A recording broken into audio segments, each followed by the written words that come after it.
میرے سامنے میری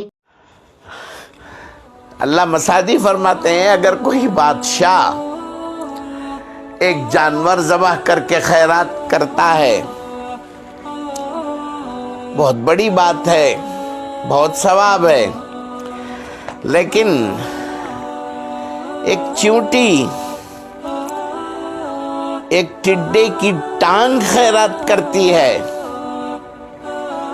تو یہ خیرات سلطان کے خیرات سے بڑھ کر ہے۔ اس لیے میرے سننے والوں میں جو لوگ خود کو غریب سمجھتے ہیں وہ غریب نہ سمجھیں، غریب نہیں ہیں، اب غریب کہتے ہیں۔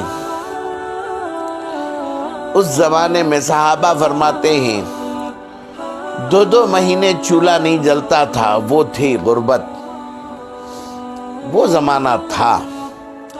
اب اللہ تعالیٰ نوازے ہیں، ہر ایک سوچے کہ میں کیا کروں، ہر ایک مجھے کہاں سے آئے، مجھے کون لا کر دے، میں کس سے لوں، یہ نہیں میں کتنا دوں، میرے تو بس میں اتنا ہے۔ علی حبی ہی کہ کھانا اور مال اور چیزیں ضرورت ہیں مجھے، اس کے باوجود صحابہ کی مثال تو دنیا میں مل نہیں سکتی۔ ایک صحابی فرماتے ہیں جنگ ختم ہو گئی تھی، میں کمزوروں میں سے تھا، اس لیے جنگ کے بعد پانی لے کر گیا کہ میرا بھی ایک رشتہ دار ہے ان کو پلاؤں۔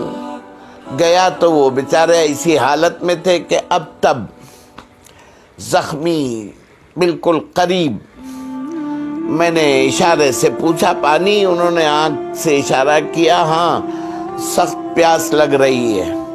میں جھکا ان کو پلانے کے لیے تو بازو سے کراہنے کی آواز آئی، انہوں نے آنکھوں سے اشارہ کیا وہ مجھ سے زیادہ پیاسا لگ رہا ہے، پہلے اسے پلاؤ۔ وہاں گیا، وہ بھی ایسے تھے سخت زخمی، ان کو پلانے سے پہلے اور ایک کراہنے کی آواز آئی، وہاں گیا تو وہ کراہنے والے اللہ سے مل گئے۔ واپس آیا بیچ والے کے پاس تو ان کا بھی انتقال ہو گیا تھا، پھر اپنے رشتہ دار کے پاس آیا تو وہ بھی اللہ سے جا ملے تھے۔ اسے کہتے ہیں ایثار، یہ ہمارے دل میں ہو، اللہ ہمیں جذبہ عطا فرمائے۔